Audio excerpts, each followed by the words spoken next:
I was born in 1964, but I was on the Word in 1990, and I wandered into the wrong dressing room, and there was this band in it I'd never seen before, and they were all like, "Oh, this is our dressing room," and they looked really cool. Anyway, then I went and did my bit on the Word, which was quite shit, I remember, because Terry Christian was a bit pissed off about everything, and Rob Newman was having one of his weird moments. I remember the show thinking, like, I wish we hadn't done this. And then I looked over, and that band was starting up, and it was Nirvana, and he did that speech about Courtney Love. Do you know this? It's a really famous, sort of brilliant thing. Is he just says, "This is for Courtney Love, who's the best fuck in the world," and then they played Teen Spirit. Yeah. So even though I had a terrible time on the Word, that was all worth it. Because Nirvana pretty special. That was a mad old programme, the Word, wasn't it? If you think of it now. Yeah, it was a bit weird. Yeah, I think we reached I think 11 o'clock show that I started on, the stuff we talked about, and now it went the other way. People closing down on stuff and not being able to say stuff. But the 90s reached anything went in the 90s. God. But I mean, you came out of it all right. Yeah, but looking back on that on our documentary, there's like all old interviews, looking through old footage. It's pissed all the time and smoking and got like pints of lager. Yeah. Even on the telly, just drunk all the time. All the time. First time you came to see me live in London, you were in a box. It was either Hammersmith and they had boxes or the Albert Hall or something. You came backstage and we hadn't met before, but you said you were a fan and everything, right? And that was great. I was made up. I thought it was great. Noel Gallagher loves my work. He laughed all the time. Next time he came to another gig, he went, I had to come back. He said, I didn't remember a thing. He said, I was off my head. Pissed. So he's being all nice to us. It doesn't count. Didn't remember a fucking thing.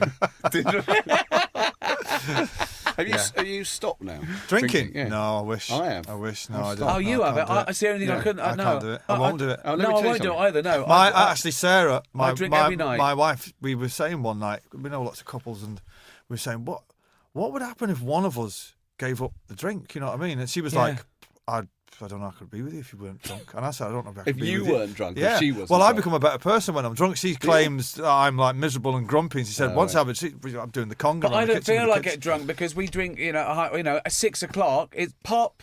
Right, every night we sit there, right, have a couple of glasses, then have a glass of wine, then sit on the telly and we drink wine, and we're not drunk. Yeah. You know what I mean? We don't feel. Why did you pack it in? Because this is what I wanted to tell you is that I just decided one day.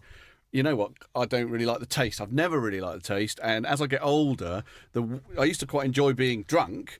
But as I got older, the window of time between being pleasantly drunk and thinking I've got a headache, I feel sick, or whatever, has changed. I'm like feeling hungover halfway through my first drink now. So I just thought, I'm not enjoying it anymore. I'm going to stop drinking. But I never had a problem with drink. But you tell people you don't drink, and they assume, fucking hell, he's wet the bed for years and years and years. He's been to 12. So, in fact, I saw you at Russell Brown's wedding, didn't I? Yeah. So, literally, I remember I left you on top of that boat to go and get like a my son, water. But just by the way, my son was fascinated with your son, the length of your son's hair. Yeah. Well, he was like, look at the length of his hair. He's got very long hair. But very I worry sometimes that although you said he should be in a band, which was good, is that I mentioned that to someone else, and someone said, Hanson.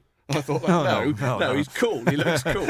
But anyway, I left you and I went to get a drink of like water or something from the bar, and a bloke said to me, "Oh, are you having a beer?" He was just standing there, wanted to talk to me. And I went, no, I've stopped drinking. And then he immediately started doing the thing that people do, right? So what people do when I tell them I'm not drinking or ever I don't drink, they normally go into a big thing about, I met Gillian Anderson, for example, who's had a lot of issues with drink, and she launched into what was it, 12-step? How did you deal with it? Did you have therapy? Blah, blah, blah. Oh, I had therapy for years, but then I relapsed. When I met her, right, and she was talking about it just because I was not drinking, for about half an hour, she talked about her own struggles with drink. At the end of it, I felt me saying the truth, which is, I just don't like the taste. That's not good enough. She wants me to say that I've been broken on the rack of alcohol.